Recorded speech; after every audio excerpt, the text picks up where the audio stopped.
Hey Pakistan, I am really sorry I couldn't get there, but I wanted to make you a very special video from a place many of y'all recognize. If you remember the 5 reasons to join OneCoin, I did it right here, and I told Dr. Safar that I would film this video for you and give you a powerful 30-minute training on digital currency, on blockchain-based technology.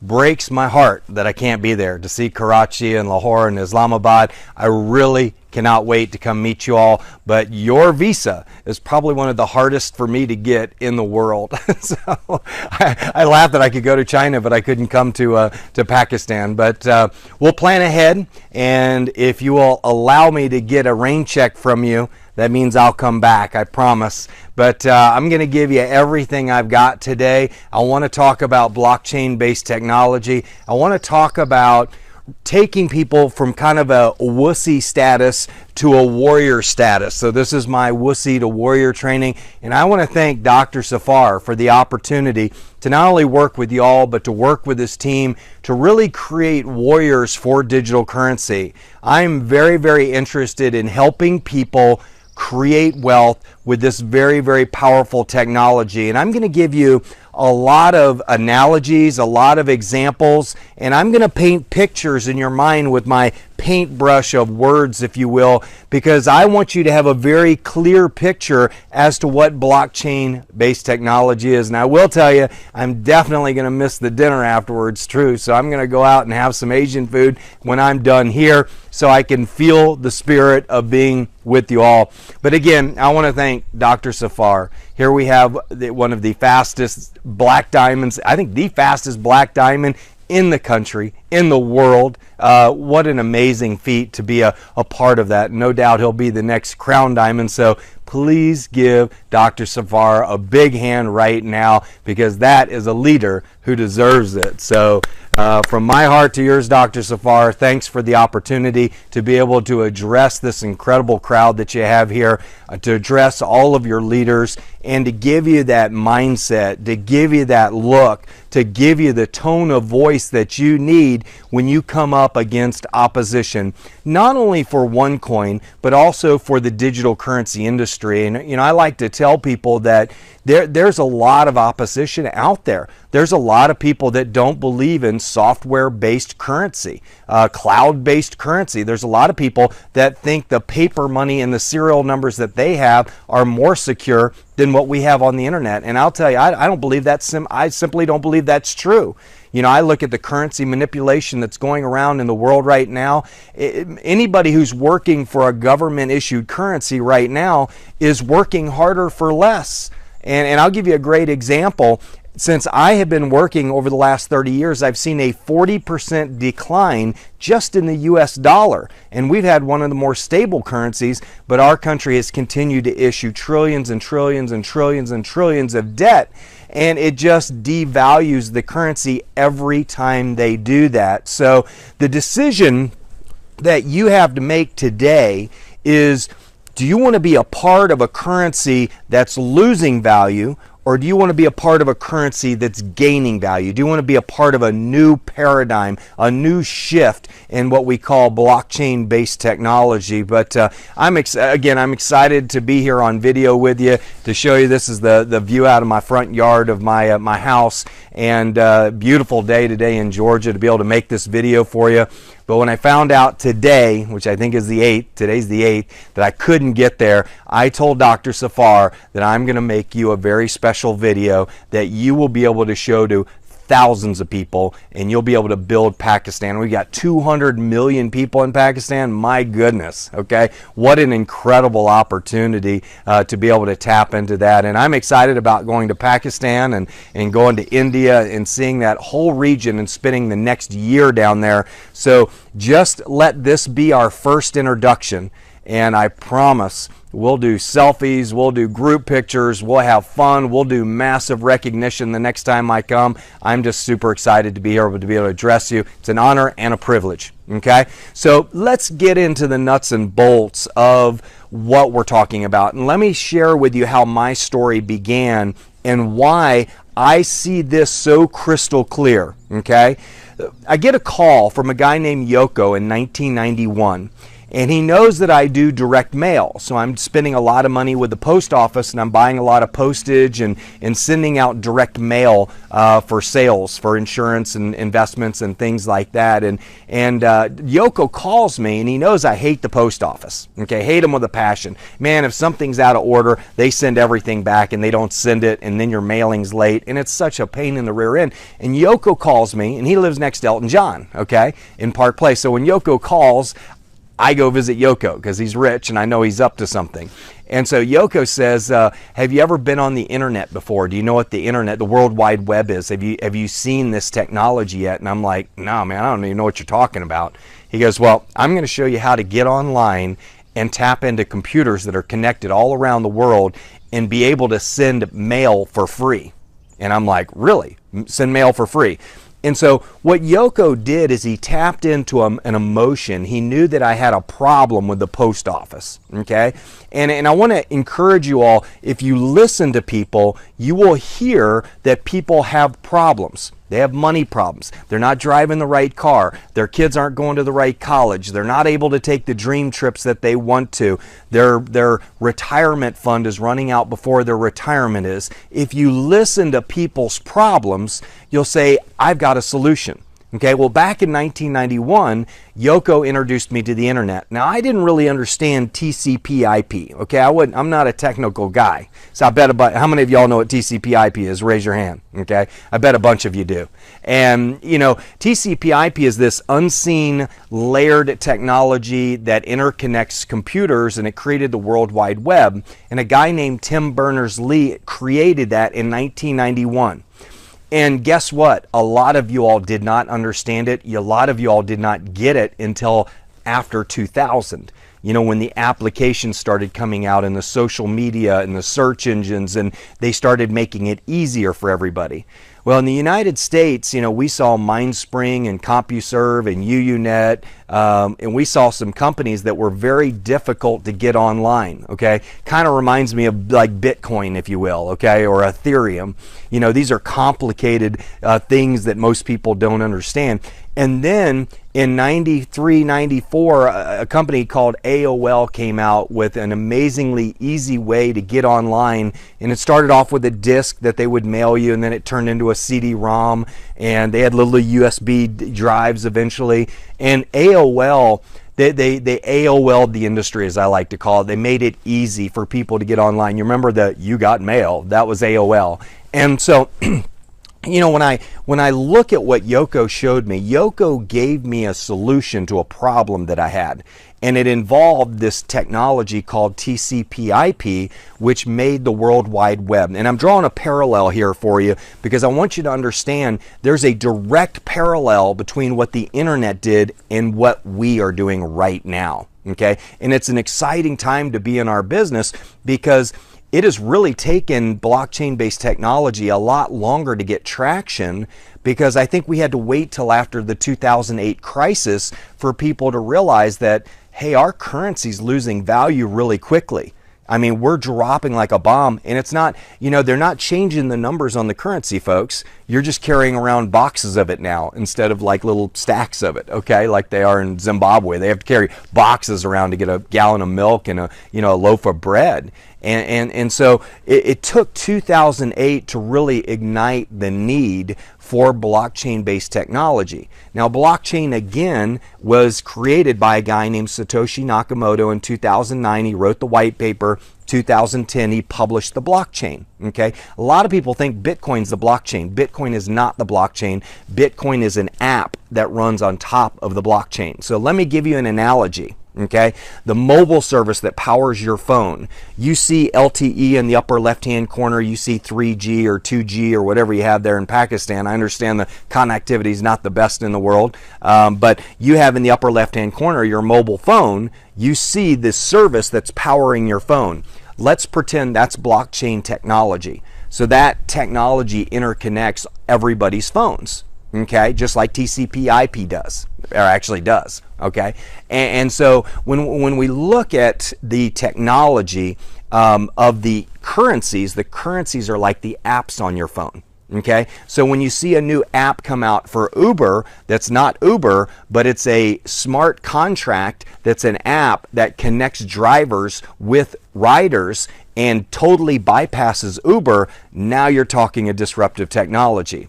When you all need to rent a room or you're going over to Dubai and you need to rent a place, and the blockchain will connect you directly with somebody that has a place. So it'll connect a renter with a person who has a place, and the smart contract will actually execute the deal for you. Okay, so the blockchain is really amazing, folks. And if you haven't read Don Tapscott's book, The Blockchain Revolution, I would really encourage you to do that, because Don Tapscott is, the guy wrote the first best-selling book on the internet called The Digital Economy. He calls blockchain technology, he says blockchain technology will be the single greatest technological revolution that you see in your lifetime. And that's pretty amazing, considering we've seen the semiconductor and we've seen, of course, TCP/IP and the World Wide Web. And now we look at this parallel. Satoshi Nakamoto launches this blockchain, and then he launches an app on top of it called Bitcoin. Well, we know the history of Bitcoin. We know that it became one of the top producing investments in the history of the world. Let me tell you my Bitcoin story. None of you would have invested in Bitcoin when it first came out. It was scary. It was used for drug dealing. It was used for murder for hire. It was used, the media in the United States painted it as about as ugly as you can get.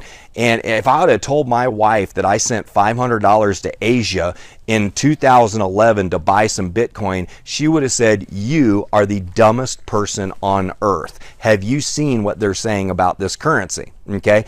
In year 2, just so you know, in comparison to OneCoin, Bitcoin had no usability.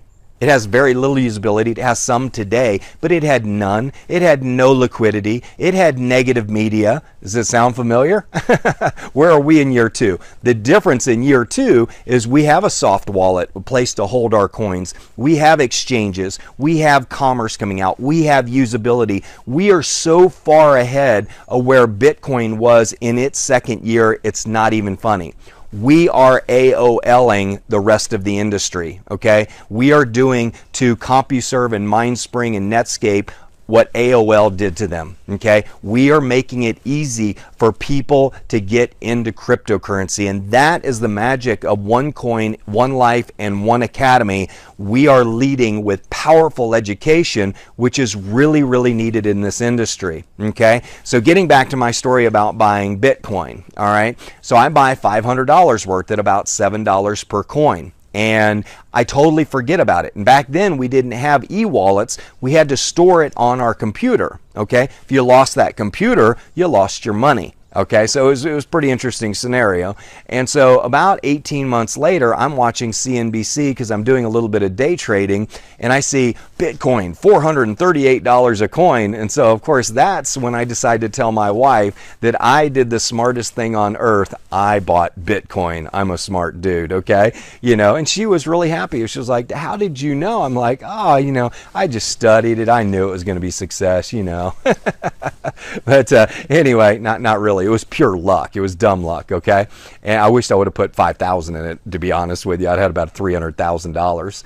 But, and then, of course, I sold out of it. And by the way, I had to go find the computer in storage. I had to buy a new battery for it. I had to have Microsoft help me get back into it because I forgot my password. And so here I am sitting here going, I've got $30,000 on this computer. I want to get it off, and I can't even get it off this computer. So, but fun story. And that's what got me interested in digital currency. But I didn't really understand it as well as I do today. And of course, after writing the Amazon best-selling ebook, The Seventh Disruption, and doing all the interviews and meeting all the top Bitcoinists around the world, just really great people that have a passion for creating a medium of exchange that doesn't require government intervention, if you will, or government say oversight. But we're heading in that direction, folks. I know recently we just saw Philippines pass some new regulations that KYC is now required. You all know who's leading the KYC and AML charge in digital currency.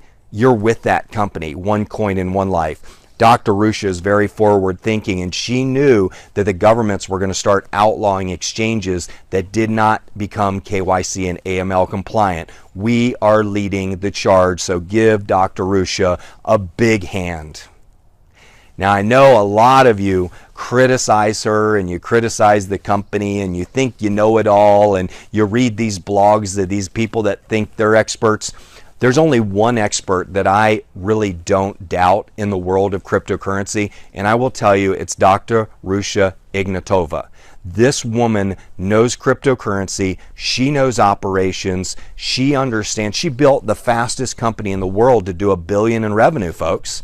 She built a company faster than Sergey Brin. She built a company that did $1 billion faster than Jeff Bezos. She built a company that did $1 billion faster than Mark Zuckerberg. Okay? And I tell people, let's not criticize that, let's celebrate that. Okay? And when you look at the way she did it, in style. I mean, we look at onboarding 2.9 million people in 2 years. 27 months, right?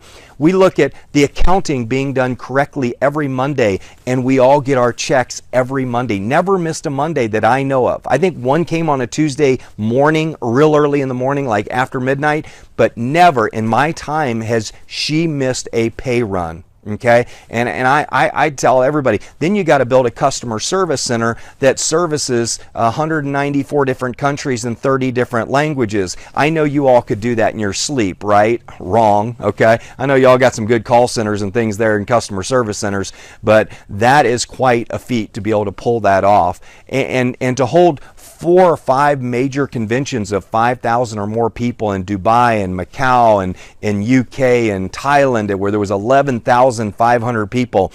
Simply amazing. And to have 5 corporate offices set up around the world, and to fight 5 legal battles with 5 major countries, including Germany and Holland and Poland and UK, and you look at what this woman has done. And yet some of you criticize her, some of you question her abilities, and I can tell you that's the dumbest thing that you could do in the world. It is very, very difficult to pull off what this woman has pulled off, and everybody should give her a big hand because she has built something that's going to change your life for the better. And I just thank her so much from the bottom of my heart and what she's done for my family. But I live with gratitude, folks. You know, I live with gratitude. I'm not the one to point out the faults in people. I'm the one to point out the amazing qualities and the amazing feats and the amazing things that people pull off. So if you're one of these glasses half empty people, you're probably not going to do well here. Or you definitely won't do well around me because I'll blow you out of the water, you know. Oh, and by the way, she did all that while having a baby. Okay, I want to know how many of you all are capable of doing that. So I'm not here to defend her. I'm not here to defend OneCoin, but you know what I am here to defend? The quality of work and the quality of the persistence to a thing I call Kaizen. Kaizen is constant, never-ending improvement. Anybody who's been in this company, Dr. Safar will tell you, he's been in it a little over a year. Every month, this company gets better and better and better, and they deliver on everything that they say they're going to deliver on. So for that, I think you ought to give them a big hand. Okay? Awesome. Okay, let's get back to blockchain-based technology. Let's get back to that Bitcoin story, and let's compare TCP/IP to blockchain-based technology. Both are unseen technologies. Okay? Both interconnect devices. Okay, a blockchain is a layered spreadsheet that is spread across millions of computers around the world. TCP/IP is around hundreds of millions or billions of computers around the world. I think 3 or 7 billion or something crazy IP addresses now around the world. And these technologies allow us to connect with each other. So like with Skype, I can connect with you, or with a direct interface, I can actually communicate directly with you without even using Skype. Okay, so I have the ability to do that. With blockchain-based technology, I have the ability to do a bankless transaction. I have the ability to transfer value without using an intermediary. Okay, now what industries is that going to disrupt? Well, let's think about it. It's going to disrupt the banking industry. If I can send money to you in Pakistan without using a bank and do it in nanoseconds without a fee, that's highly disruptive to the banking industry, okay? When I don't have to go into a bank and explain to some $10 an hour bank teller who I'm sending the money to, why I'm sending the money to them, and having them have to say, I need to talk to my supervisor. It's like bull. Okay, this is my money. You send it. I put my money in your bank as a favor so you can make money off of it, but you don't tell me how to use my money. You know, and that's what bothers me about banks, is they're kind of becoming the police state of the money industry, and I don't think that's what we intended as customers when we initially deposited our money, did we? Okay, how many of y'all love your bank? Raise your hand. Okay, how many of y'all love the bank fees they charge you? How many of y'all love that massive interest rate they pay you on your money? Yeah, right. Okay, and so after 2009, before 2009. All of you, the only choice you had was to use government issued currency. Just like in 1991, prior to 91, the only option I had was the US Postal Service to send mail to people. After 1991, when TCP/IP was created, I had the ability to start sending emails to people for free. Okay? Prior to 2009, I didn't have access to bankless banking. Today, I have access to bankless banking, okay, because of blockchain-based technology. Now, I have two scenarios. I have money that goes up in value, where I'm the bank and I can control where I send it, when I send it, or I can go back to the old money, fiat money, and have money that's losing value every year, in some cases every month. And I can allow somebody to wake up one day and say, we're going to restrict access to your money. You can't touch it anymore. And if you don't think that happens, ask the people in Greece. They woke up one day and they had $50 a day allowance is what they were allowed to pull out of the ATM machines. That would be very frustrating. Wouldn't you agree? That would be very frustrating if you woke up one day to currency controls. And of course, we're seeing that in India right now. And guess what? It's happening all around the world. It's happening in Canada. It's happening everywhere. And I'll tell you, the reason you should become a blockchain warrior, a digital currency warrior, is because this technology is going to level the playing field. It's going to allow you to become a human data bank. Okay, and I want you to write that down. You can become a human data bank by getting involved in what we're doing today. And what's that mean? That means you control your value. Not only your monetary value, the money that you worked for, okay, but I'm also talking about your information value, like, you know, your age, your birth date, all the data that people actually scrape from you and sell to third-party intermediaries, to people like Google does. If you ever Googled something and on Facebook, next thing you know, you're seeing ads in Facebook for it, well, guess what? They have a partnership in that regard. Or if you type in something into your browser in Chrome and you've given them permission to share it and sell it to other third parties, you all are not making any money off of that. But with blockchain-based technology, you're going to become a human data bank, and in the future, you'll be able to tell people, if you are going to sell my data, you will have to pay me for it. And this is the data that you will be allowed to sell. Well, today, we're just talking about currency. We're talking about digital currency that allows all of us to be able to transact value with each other without using a bank. That's powerful. Now, when I wrote the book, The Seventh Disruption, The Rise of the Digital Currency Billionaire. By the way, you can go get it at seventhDisruption.info. I'll give you a free copy just for watching this video and as my present for you as an apology for not being there today. But 7THDisruption.info. If you will go there and you can read my book, but you can understand what a disruption is. A disruption is when you cut the value chain that's vital to the existence of a company, an industry, or a country.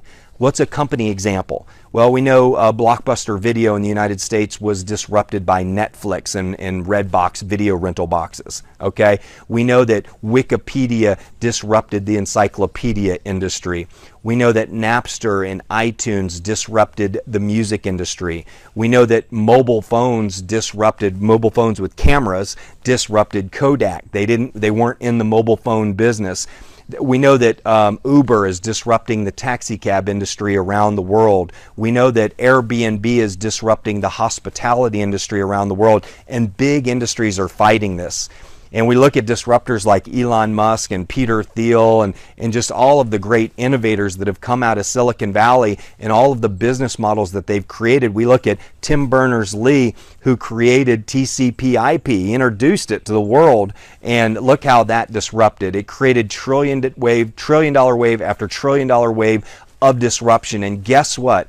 The seventh disruption is blockchain-based technology. It's a technology that eliminates the need for an intermediary.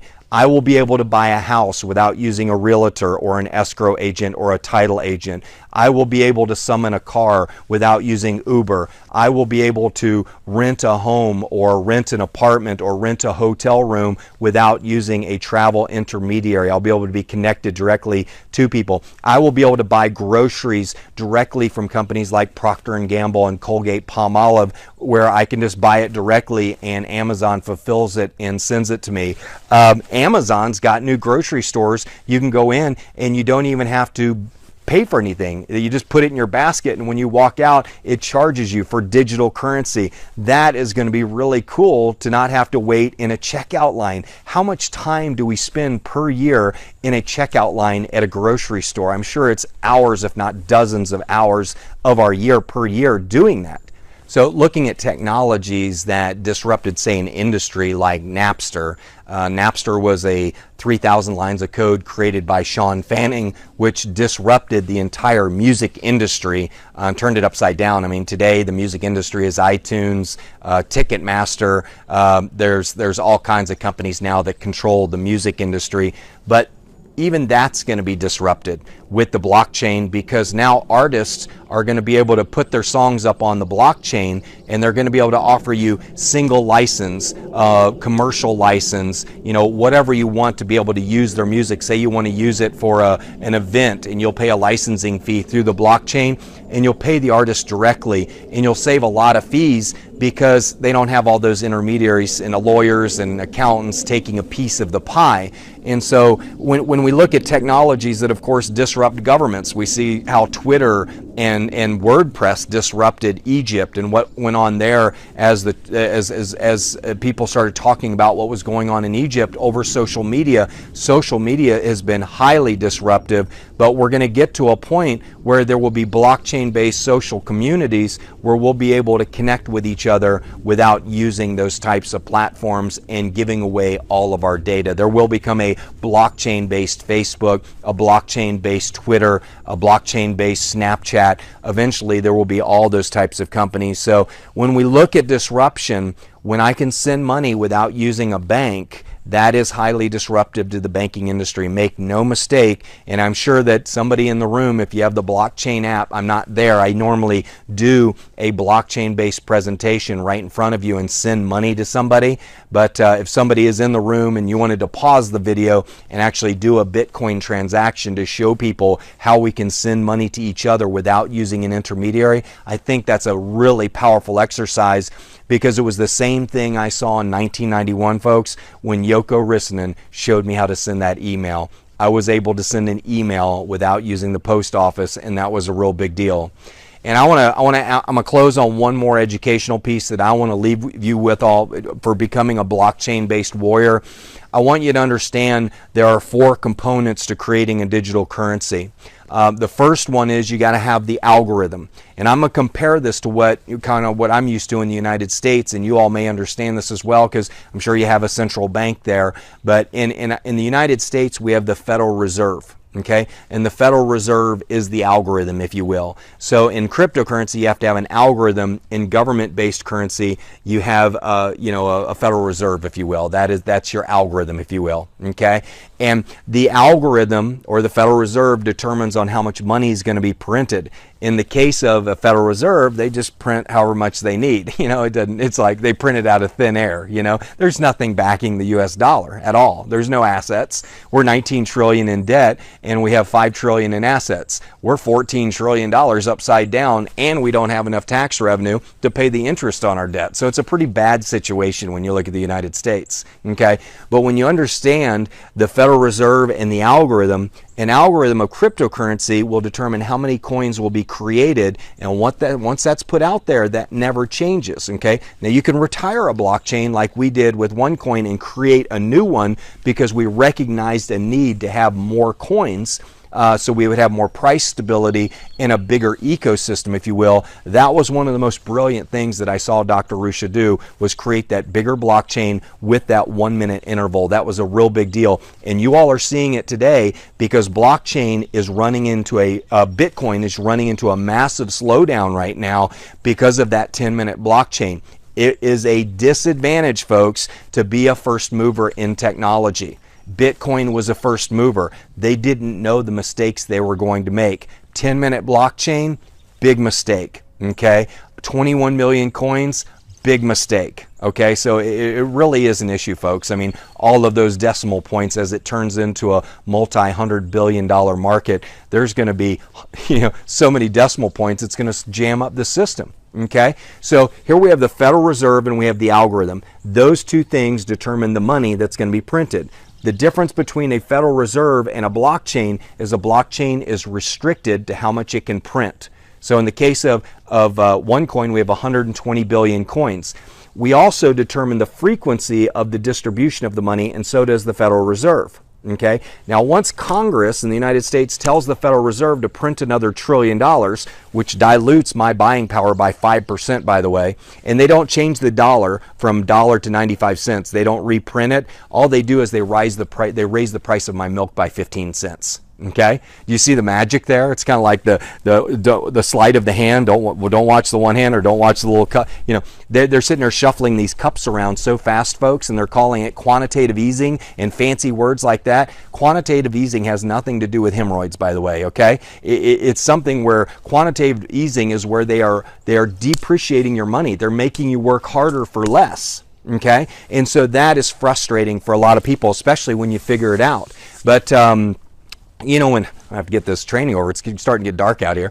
But when you look at the Federal Reserve and the algorithm, you understand their functions. They determine how much money is going to be printed, right? And the frequency in which it's going to be distributed. All right. Then once you have that, you've got to have some investment bankers like JP Morgan and Bank of China and Bank of Russia and Bank of Pakistan. You got to have people that are willing to buy these bonds that the government's creating. These Federal Reserve notes is what we call them. They got to be willing to buy them. Well, they get them at a discount. Okay, how many of you are miners in the room? Okay, how many of you are getting cryptocurrency at a discount? Aha, you are a cryptocurrency investment banker. You are like JP Morgan. You are like Bank of America, Bank of Pakistan. You are buying the Federal Reserve notes at a discount, right? You're mining them. That's what mining is. And why do we get that advantage of getting them at a discount? Because we're an early adopter. By the way, mining is an early adopter experience, okay? After a while, it goes away. Bitcoin, there is no mining opportunity unless you're getting involved in one of those Bit Club scams, okay, that are doing shared server space. I've seen a whole bunch of those go under. You just time will tell, okay? But I would tell people just buy Bitcoin straight off the exchange. Don't get involved in those mining deals because they just keep milking you for more money, and they end up becoming a huge Ponzi scheme. All right, and so when you look at becoming a cryptocurrency investment banker, that's the second quadrant. So in the first quadrant, we have Federal Reserve and algorithm. In the second quadrant, in the upper right-hand corner, we have and hopefully we've got a slide presentation. I can send this out, or a handout that they can give you so you can follow along with it. That'd be a great idea. Hand that out. Make sure everybody gets a copy of that. Would be fantastic. But in the upper right-hand corner, we have the investment bankers. You are the investment bankers of cryptocurrency. You all are getting the currency at a discount, and then your job, once you get it, your job is either to save it, spend it, or sell it. Okay, so once you get the cryptocurrency, those are your three options: save it, spend it, or sell it.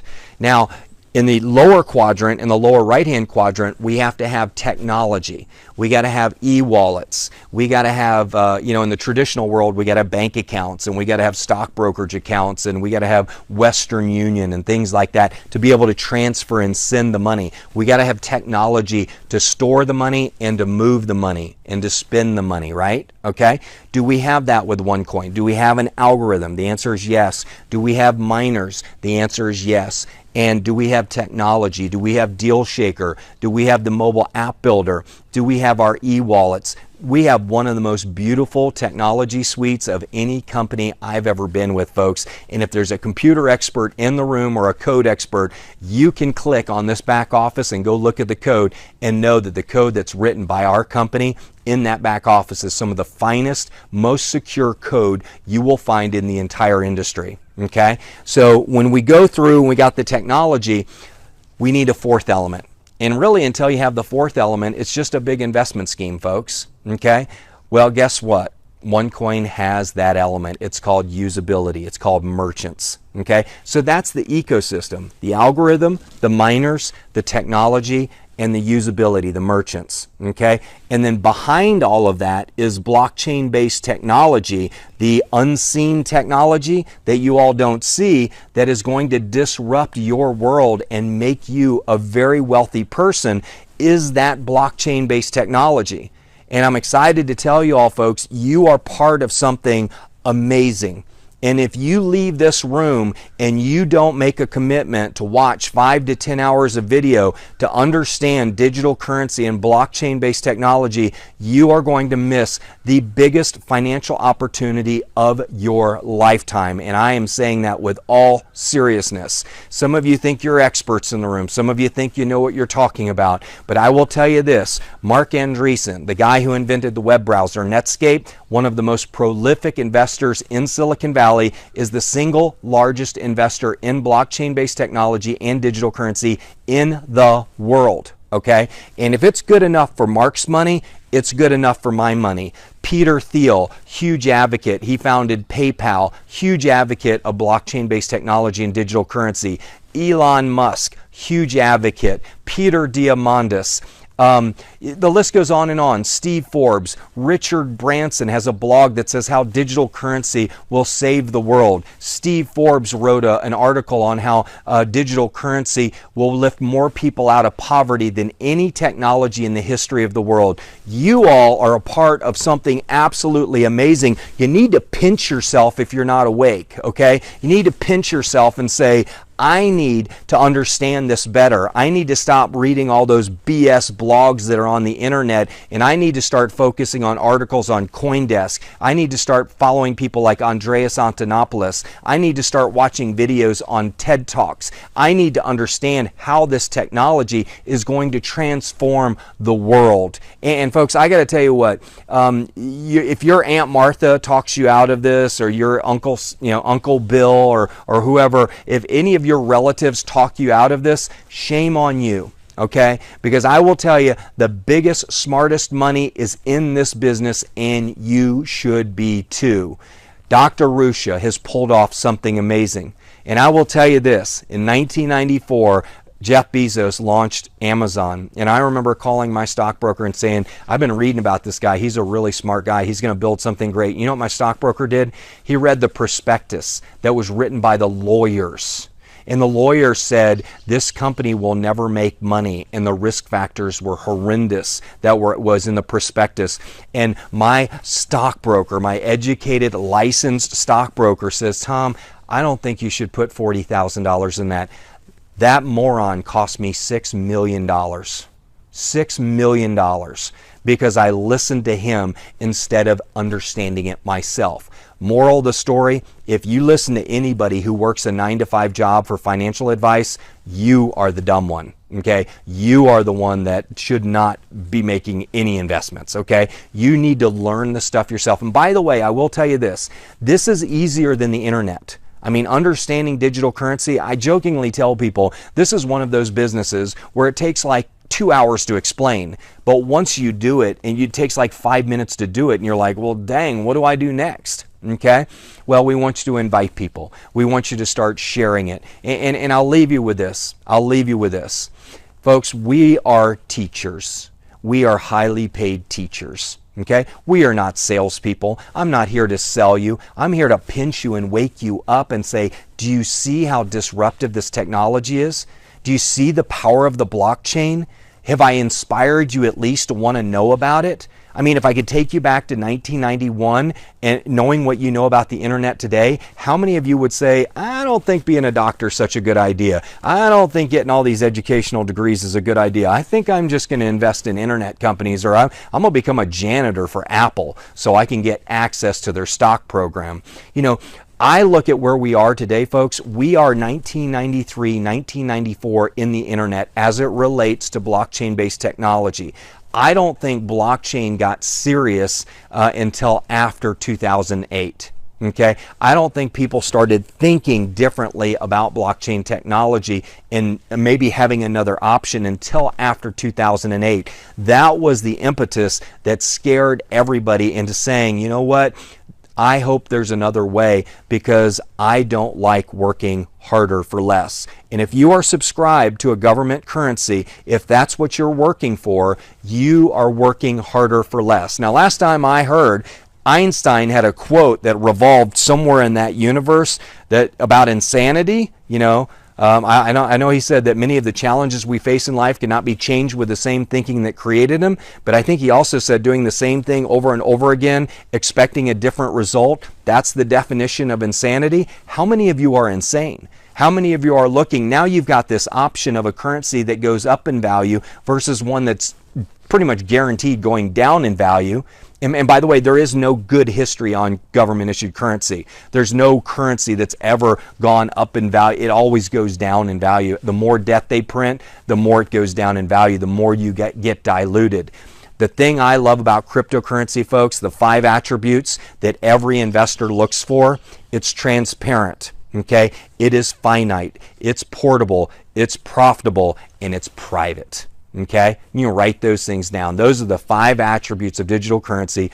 It is finite, it is transparent, it is portable, it's profitable, and it's private. Those are the 5 things that you all are looking for in any investment. Okay, when you get into this. So I want to encourage you to, number one, understand the underlying technology that powers OneCoin. Okay, and we do have a blockchain. Okay, for those that have read that we don't, that's absolute bull. Okay, you can see clear evidence in our back office that we have a blockchain. And I don't think we'll ever satisfy the Bitcoinists, because they're all scorned now that we are the #1 digital currency in the world, and we're growing faster than Bitcoin every 2 months. I guess they just got their panties in a wad, okay? And I don't know what to tell them except for I'm very thankful about Bitcoin, but Bitcoin's a first mover and it has inherent technology challenges. And if you don't believe me, go to the Coinbase.com blog and read what the CEO recently said about them moving from being a Bitcoin company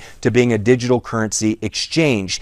It says in the article that he believes that Bitcoin will not become a global reserve cryptocurrency because of its technology limitations. And I'm not saying that. That's the head of Coinbase, of which one of the largest investors in Coinbase was the previous CEO of Citibank. Okay, so there's some pretty smart people behind it saying the same thing that we are and the same thing that Dr. Rush is. Now, are we the Bitcoin killer? That doesn't matter to me. Okay, what matters to me is that we help people create wealth with digital currency. We help people grow their lifestyle. We help lift people out of poverty. We help the unbanked become banked and have access to financial services. This is a technology that when it lifts people out of poverty, it reduces violence and it increases quality of life. And that is really, really what's so exciting about our business, folks. You know what we do for a living? And I know the media has been hard on us, okay? We have grown so fast. People have made a lot of money. Maybe some people have made some dumb statements or done some dumb things. But you know what we really do for families? We've helped over 25,000 families reach a 6-figure income. We've helped over 700 people reach a 7-figure income. We have created millions and millions of coin millionaires ours around the world. We are helping dads become stay-at-home dads. We are helping moms become stay-at-home moms. We are helping people become debt-free. We are helping people take their dream vacations. We are helping pay for people's college. We are helping people take better care of their health. That is the core of our business, folks, and we are teachers of that. Listen for people's problems and be a teacher and say, if I could show you how to solve that problem, Dr. Safar, would you be willing to watch a 16-minute video?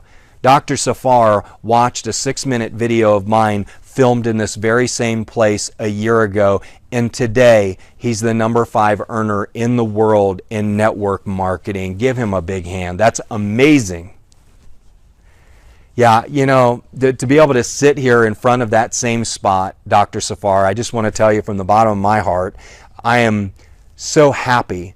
That video has been viewed over 3 million times on YouTube, and it's one of the #1 videos viewed in OneCoin. And I want to tell you that I think you're probably responsible for more of that views than anybody. But to see what you all have done with a video filmed by some big white guy in the middle of a podunk town in Georgia in the United States of America, to create the wealth that you've done. You've lifted people out of working at McDonald's. You've lifted people working in jobs, at tech jobs, where they're sitting behind a computer 18 hours a day trying to make a living. You've helped people leave the post office. You have been a blessing not only to your community but to your culture, and to that I commend you, Dr. Safar, and everything you've done, and all your leaders, from Monir to Malik to Jada to all of your great diamonds. 22 diamonds. Can you believe it? And I'm sure the number has increased since he's been in Pakistan.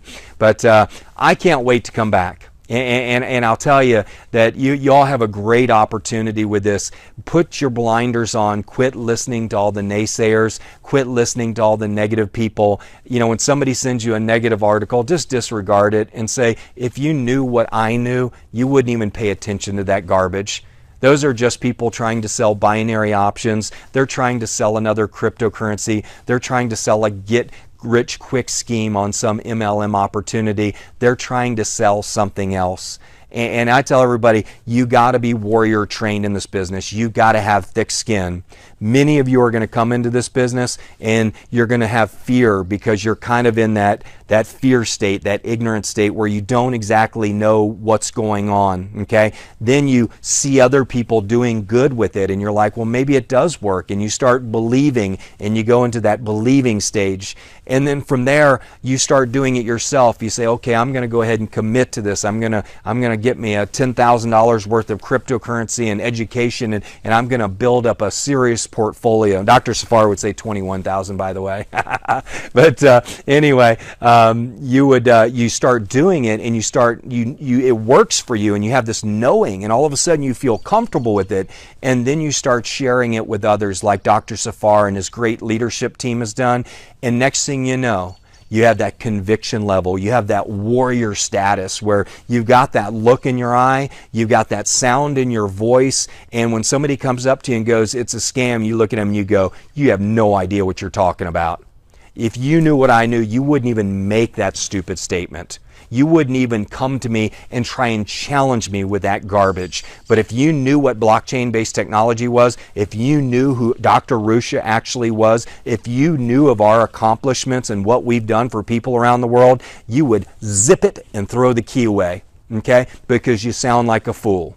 And I tell you what, when you all get to that warrior status, when you get that look in your eye, when you get that ferocity in your heart and in that conviction, and you can look at people and say, blockchain is the future. And I'll tell you, folks, build portfolios. This is just the beginning of an exciting multi-trillion-dollar wave. There will be Medcoin, there will be Earthcoin, there will be there'll be so many coins. There'll be you name it. It's going to be incredible, the opportunities, and they're all going to have to be mined, and there's going to be opportunities for all of you in the future to build multi-million-dollar portfolios. And I'll tell you, in that room right now, there's a Jeff Bezos. I don't know who you are.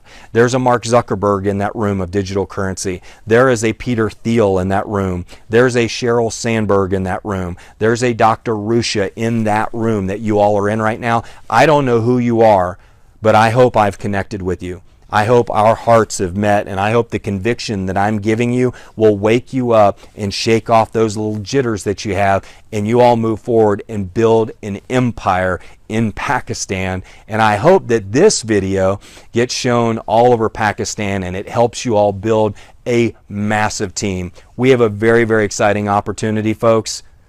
We are in the caring and sharing business. I care about you. That's why I'm standing out here making this video for you. I care about Dr. Safar. I care about Malik. I care about Jada. I care about all of the leaders, all of the great people that I have met. I mean, there's so many names, and so many names I can't pronounce. I'm pronouncing the ones that I know how to pronounce. But again, I apologize for not being from the bottom of my heart.